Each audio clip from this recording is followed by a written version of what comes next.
I saw one person on Reddit who said that they made $1 million on GameStop, and that one guy. Well, the guy who like led the movement, Keith Gill, who was Roaring Kitty on YouTube and Twitter. Yes, I know who Roaring.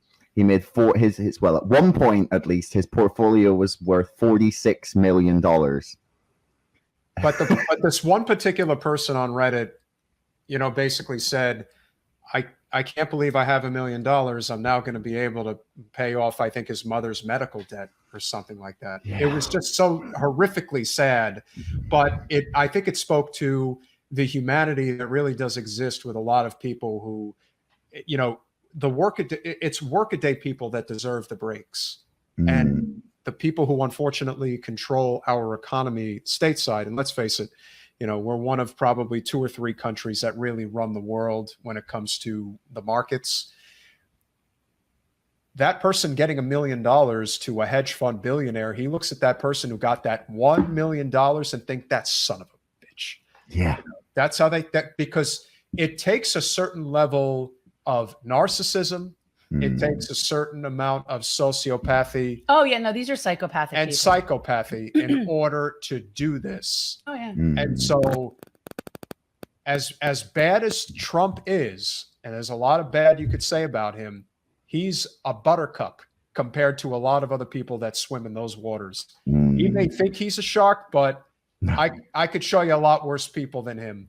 And they just don't talk about it. Trump likes to be in the spotlight.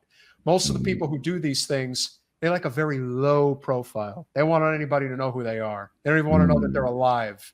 It's kind of like the whole thing with what happened with Jeffrey Epstein and just kind of this whole, not even so much the crimes, but the people who were involved, these people that you don't even know that they exist, that they have all this power, and they run these markets. They are the ones who decide that once you're in there, once you're part of that club, it's a very, very, they say it's a big club and you ain't in it. Well, actually, it's a very small club and you're not invited. And so, that's such a great way of putting it. It's true. Well, when we had one of our most distinguished guests on our podcast, Norman Finkelstein, he knows Alan Dershowitz on a very personal level. And Dershowitz is in the club. He's in that club. He is a very protected individual, but partially because he's like the lawyer in the firm. He knows everybody. He knows where all the bodies are buried. He knows where all the bodies are buried, and you can't touch that guy. Well, so, and that's the kind of person that has it set up that if anything happens to him, he's got a kill switch. Oh yeah. Just like but I would have thought Epstein did too. So that's my only concern. He does. Epstein does. Do you know what I found out today on this case? So I was shout out to Kirby Summers. I just interviewed her today. She's written a whole handful of books on the Jeffrey Epstein and Ghislaine Maxwell case. Like she's the one with the kill switch. It's Jolene who has well, maybe, but she told me today that the thing that nobody seems to remember about the Jeffrey Epstein thing was that days before he died, before he committed suicide, right? That he agreed a plea deal where he was going to talk, and that everyone seems to forget this. It's not just that there was suspicion that he was going to talk. Like he had agreed a plea deal and was only going to serve 5 years in prison, reportedly. And then they just cut him off. Got Arkancided. But my only thought is that this is somebody who probably has video, audio, all sorts of stuff. All that went missing. But see, that's what I understand. Like, I would think that if you had that information, you would have yourself set up that if anything happens to you, that stuff gets out. And this is time I questioned whether Jeffrey Epstein was dead. I'm like, I would think that if he was dead, we'd be watching 24/7 of Bill Clinton porn, and yet that stuff hasn't come out. So I don't. But the evidence disappeared from the safe. Apparently, it's gone missing. I think because there's a lot of this country that demands answers and really wants to know the truth about the nefarious wheelings and dealings of the corporate elites. Is how you get, and again, it's like when you think about QAnon and everyone has an opinion about the validity of what that's all about.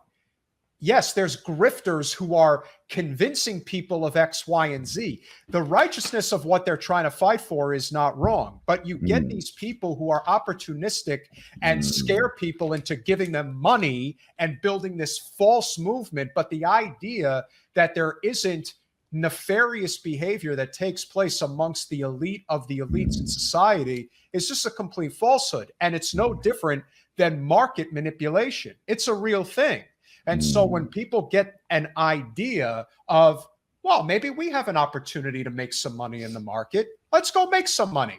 And then not only are they making money, they're making a lot of money. Yeah. And then the people who basically rig the game, because the game is rigged, say, all right, looks like you've had your fun, but we're pulling the plug. We're pulling the plug. Right. It's like they'll only let it go so far, which is what I say about candidates that are running against incumbents. They'll only let it go so far before they're like shutting this down, which is what happened with Nina. They're going to say, okay, well, you know, we let some other people get in, but there's no way. Like, we got to shut that down. And I think that that's the problem with not having a unified movement. You see, in Europe, if there really was a circumstance where the Tories were going to pull the NHS, you'd have 1 million people in the streets. It's happening. It is, but but are they going to get? They need to get their asses in the streets. In Paris, they get in the streets, and in other places, they get in the streets. They don't get in the streets here in the States. We're going to on the 15th of October. We're going to try, but I don't have general strike. There's a general strike October 15th. I just don't have any. What for? You know, it's not exactly clear. It's really supposed to be an economic strike. Is what it's supposed to be. It's look in places that have unions that can. I mean, we're Florida. We're a right to work state. I don't know if you are familiar with that, Josh, but basically unions are crushed here. There's no power here.